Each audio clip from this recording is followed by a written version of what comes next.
ಇಂದಿನ ಕಾರ್ಯಕ್ರಮದ ವಿಶೇಷಿತರು ಶ್ರೀಯುತ ವೆಂಕಟೇಶ್ ಅಶೋಕ್ ಕಾಟ್ವೆ.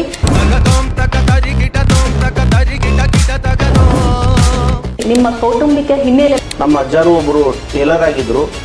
ಮರಾಠ ಗಲ್ಲಿಯಲ್ಲಿ ಅಂದ್ರೆ ಅಂಗಡಿಯಲ್ಲಿ ಟೇಲರಿಂಗ್ ಮಾಡ್ತಿರ್ಬೇಕು. ಒಬ್ಬರು ಯಾರು ಕಸ್ಟಮರ್ ಬಂದ್ರೆ ತುಂಬಿಡ್ತಿದ್ದು. ಅಷ್ಟು ಸಣ್ಣ ಅಂಗಡಿಯಿಂದ ಪ್ರಾರಂಭ ಆಗಿತ್ತು.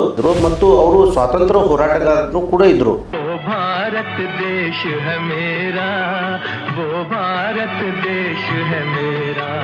ನಿಮ್ಮ ತಂದೆಯವರಾದಂತಹ ಶ್ರೀಯುತ ಅಶೋಕ್ ಕಾಟ್ವೆಯವರು ಉಪಸ್ಥಿತರಿದ್ದಂತಹ 1994ರ ಚುನಾವಣೆಯನ್ನ ನಾವಿಂದು ನೆನಪು ಮಾಡ್ಕೊಳ್ಳೇಬೇಕು ಸರ್.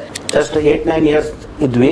ನಮ್ಮ ಮನೆಯಲ್ಲಿ ವಾತಾವರಣ ಒಂದು ಹಬ್ಬದ ವಾತಾವರಣ ಇತ್ತು ಮೇಡಮ್. ಅಲ್ಲಿ ಜನಸಾಗರ ಅಂದ್ರೆ ಜನಸಾಗರ. ನಮ್ಮ ಮನೆಯಿಂದ ಹೊರಗೆ ಬರ್ಲಿಕ್ಕೂ ನಮ್ಗೆ ಅವಕಾಶ ಇದ್ದಿಲ್ಲ.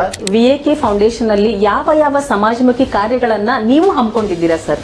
ಇವತ್ತಿನ ಮಟ್ಟ ಒಂದು 28,000 ಎಕ್ಸಾಮ್ ಕಿಟ್ ಹಾಗೂ ಬ್ಯಾಗ್ಗಳನ್ನು ನಾವು ವಿತರಿಸಿದ್ದೀವಿ. ಬಡ ಕುಟುಂಬರಿಗೆ ದವಸ ಧಾನ್ಯ ಹಂಚುವ ಕಾರ್ಯಕ್ರಮ ನಾವು ಮಾಡಿದ್ವಿ. ಉದ್ಯೋಗ ಮೇಳನೂ ಕೂಡ ನಾವು ಪ್ರತಿ ವರ್ಷ ಆಯೋಜನೆ ಮಾಡ್ತೀವಿ. ಮತ್ತು ಹಲವಾರು ಒಂದು ಕಾರ್ಯಕ್ರಮ ನಮ್ಮ ಫೌಂಡೇಶನ್ ಅಡಿಯಲ್ಲಿ ನಾವು ಕಂಟಿನ್ಯೂ ಮಾಡ್ತಾ ಇದ್ದೀವಿ.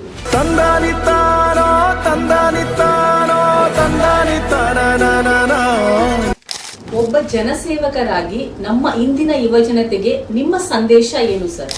ನಮ್ಮ ದೇಶದ ಹೆಮ್ಮೆಯ ಪ್ರಧಾನಮಂತ್ರಿಗಳಾದ ಸನ್ಮಾನ್ಯ ಶ್ರೀ ನರೇಂದ್ರ ಮೋದಿಜಿಯವರ ಕನಸಿನ ಆತ್ಮನಿರ್ಭರ ಭಾರತ ಮತ್ತು ಮೇಕ್ ಇನ್ ಇಂಡಿಯಾ ಪರಿಕಲ್ಪನೆಗೆ ನಮ್ಮ ಇಂದಿನ ಯುವಜನತೆ ಸಿದ್ಧರಾಗಬೇಕಂತ ಹೇಳಿ ನಾನು ಕೇಳಿಕೊಳ್ಳುತ್ತೇನೆ.